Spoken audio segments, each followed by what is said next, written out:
Question 7.2 gives us a trig expression, and we've been asked to simplify that trig expression to a single trigonometric ratio. So they just want to see a single cos in your answer, or a single tan in your answer, something to that effect. So I'm kind of seeing double angles here, not quite, but kind of, but I can manipulate it so that they are double angles.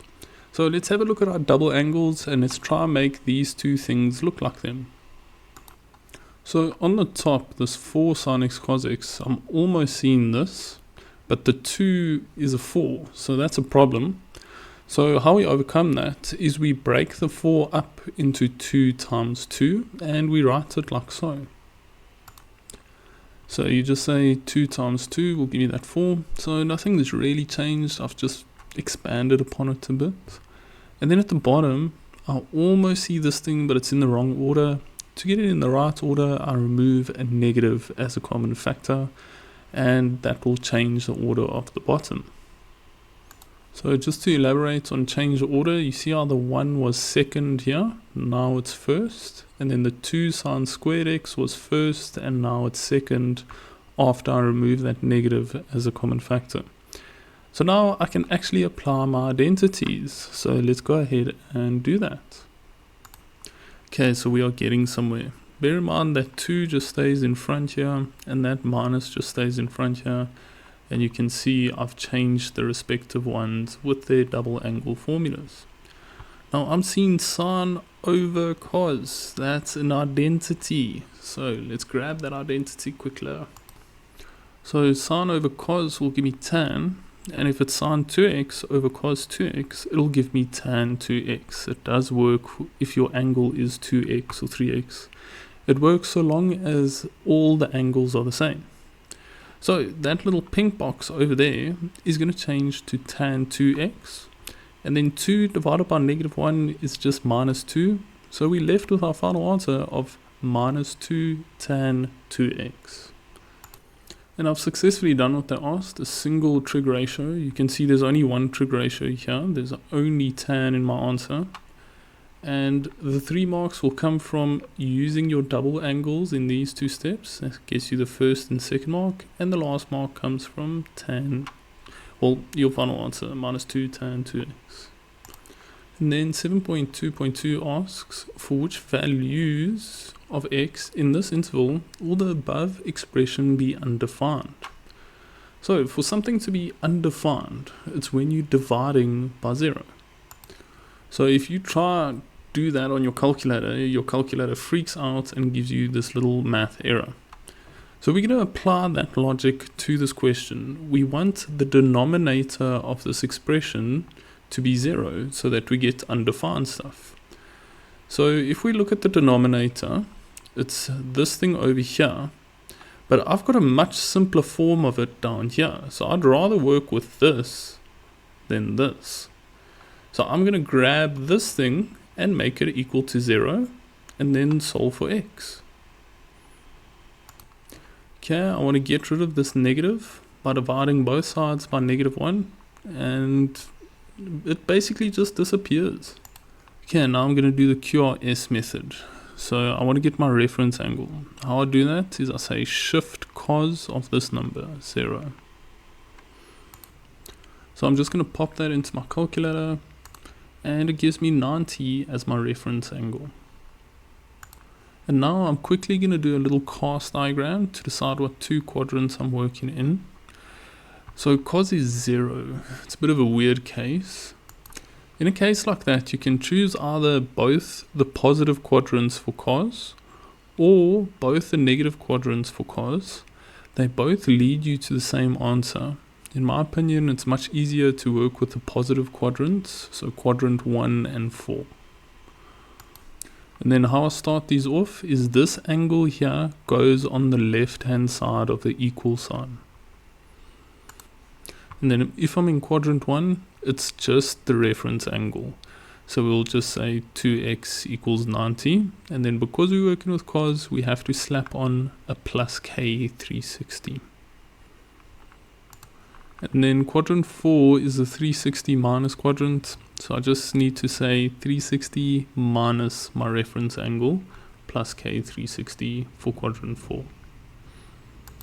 Okay, now I'm going to solve for x with each respective equation. This one's quite nice and easy. I just divide everything by 2 and then I get x by itself. And that just leaves me with 45 plus k 180. I don't need to say k is an element of integers here because we're going to get answers in an interval. So you only need k as an element of integers when they ask for general solutions. 360 minus 90 will give me 270. And then to get x on its own, I just divide everything by 2 yet again. And now I can start working on getting my solutions within this interval. So what I'm going to do is basically I'm going to test out different values of k. I always start with 0 for k. So if k was 0 here, 0 times 180 would just be 0, and I'd get a solution of 45, which does lie in this interval. So that is one of my solutions, x equals 45 degrees.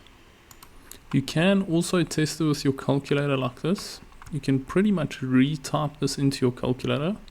And instead of k, you've got an open set of brackets like this, times 180. Then if you chuck 0 in there, you can see it gives me that 45 I was referring to earlier.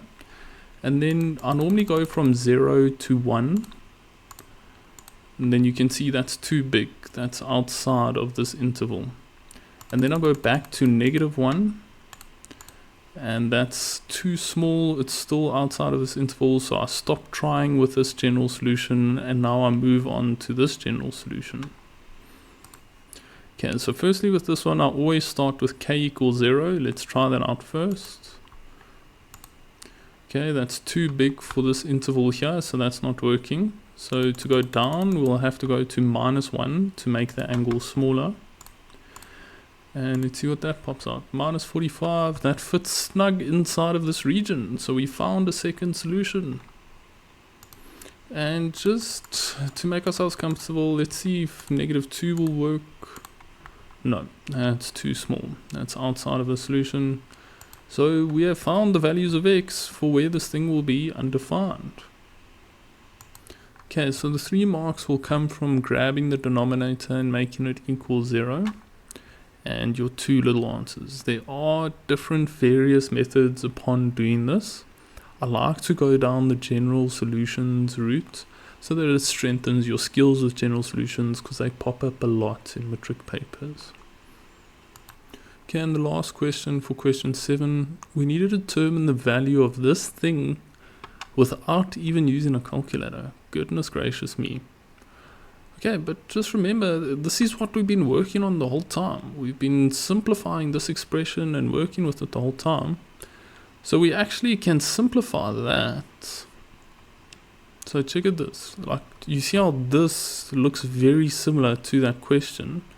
And this thing can be simplified into -2 tan x. So I'm going to use that to my advantage. So I'm going to grab that quickly. So from the first question, we established that this whole mess simplifies into this pretty little thing. So now they're just changing the x's here to 15s. So I'm going to put 15 in all the x's and then work with this side because it's a lot easier than working with this side. Okay, and then 2 times 15 is 30. And then to successfully do this without a calculator, I've got to use my special angles triangle in conjunction with TOA, and 30 will be my reference angle. So it's going to be opposite over adjacent, so 1 over √3. So now -2 times 1 is just -2, and 1 times √3 is just √3, so there lies our final answer. So let's see where the 2 marks are coming from. So our first mark comes from changing everything to -2 tan of 30, and our second mark will come from the final answer, and we've officially waxed question 7.